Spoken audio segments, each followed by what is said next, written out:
तर चला तर मित्रांनो, आलेलो आहे मी कार्तिकच्या घरी. आणि कार्तिक हो का, ह्यो आहे कार्तिक. आणि तो का ह्याचं हे सगळं मोठं घर आहे ना, हे सगळं मोठं घर आहे ना, हे हो का, हे बंगला म्हणतात त्याला.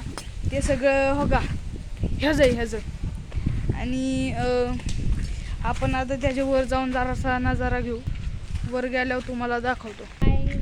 आणि तर आम्ही आलेलो आहे टेरेसवर, म्हणजे अजून वर बनणार आहे. झालं आहे तिथपर्यंत येतो ना हो का आमचं ग्राउंड. सध्या बघा इकडं ऊस आहे. आणि बघा आमच्या पिंट्याचं स्विमिंग पूल 4 त्याशिवाय हो का, 1 तिथं 2, परत बघा तिकडे 1 4, तिकडे 1 लय मोठे ते 4. आणि अशा प्रकारे 4 आहेत. आणि अशा प्रकारे इथंच ब्लॉग करतो बंद. आणि बाय.